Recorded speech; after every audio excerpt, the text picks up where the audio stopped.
I had the rare pleasure of living in Lancaster, Pennsylvania, as well as being a Delaware native, and I just wanted to offer in support of Penn. This is a great opportunity for William, I believe, because it's an independent theater that we're talking about. They're much more community-minded. They're much more supportive of community efforts.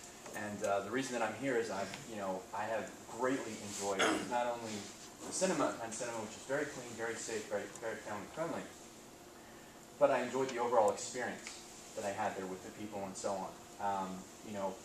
I love going to the movies, but I've been very disappointed by most of the theaters that are here in terms of how I was treated, the other people that were around me, the overall experience. And I think it's great that we have the opportunity to bring a family-friendly theater to what is becoming a family-friendly destination. I love taking my kids to the Environmental Center, Delaware Children's Museum. I think this is another player of the same ilk, so to speak. So again, to Ann's point, even if we do get other bids, the idea of having this job creation, the ripple effects of the tourism and so on, but most importantly, I believe someone that's going to share the mentality that we have, this bright spot that we have in Wilmington, I'm very excited about.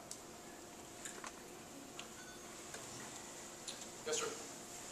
My name's Kevin Kelly. I'm the city council person for this area, so I probably got the most at stake as everybody else in this room here today about what's going on with the project. I did happen to speak to the developer. I had a very good conversation with him about the lay of the land that's here. I'm very cognizant of Del Dot and the issue of selling properties. There's been a lot of issues about that, and the state is, we really can't give properties away until it's a fair market value. I appreciate Mr. Pazicki offering an alternative, a piece of land that may be able to help this out at the end of the day. But we have to look at the best picture for everybody. From the city of Wilmington, I think it's a no-brainer. We're going to put people to work. We're going to put kids to work. Mr. Levin, about the kids, and I got kids at home. I got 3 boys. They can be bad or they can be good, brother. You take your pick. But if they're going to be bad, you got to take care of them. So we're not going to let those bad kids or those bad people ruin things for the rest of us. I think the city has a reputation that all kids are bad. They're not bad. They're good kids. The security is an issue.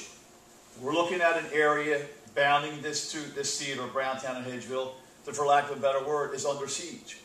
We're dealing with crime every day. 24/7, we're trying to keep people from leaving this city and staying. Mr. Hare knows me personally, and I talked to him. My famous word is you got to stabilize a neighborhood before you can move it forward. So we know we have the character to move us forward. We can't lose sight of the fact that we got to stabilize a neighborhood. We don't want people coming to a movie theater who are going to zoom in and out because they're concerned for their safety.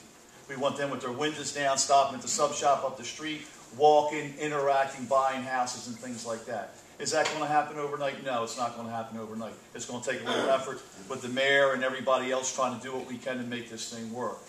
But I just want people to realize, too, when we talk about this development, there are a lot of people who will be impacted by it. Cars riding up and down the street, we can deal with that. The Blue Rock sled out on a fireworks night, we have 5,000 cars. That's good for the neighborhood. That's getting people out and about down in the city, down in the riverfront. But we've got to continue to make the areas around the riverfront safe so people who come and go are all in this together. I hope that this proposal can be accepted, so we can move forward, let this gentleman build his movie theater. We all need some jobs. We need to get some revenue in the city of Wilmington. It's a big empty piece of land there.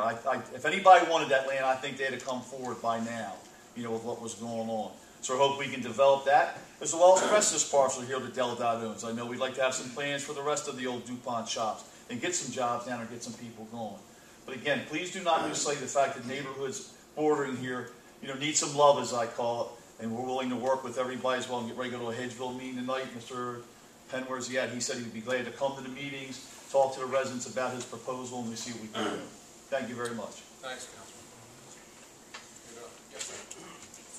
Hi, I'm representing the Delaware Children's Museum tonight. I'm Julie Van Barco, and I'm also representing myself as I moved back to Delaware and I moved downtown, and I actually now live on the riverfront. So I speak both as a neighbor and as an employer and as a family attached, and how excited I am that the riverfront has this opportunity before us. And I want to publicly state our support for what's going on. It's really important to have more family attractions, as this gentleman said, and I'll be one of the people who won't be leaving the community when I go to the movie theater. So I thank you for the opportunity to be here tonight.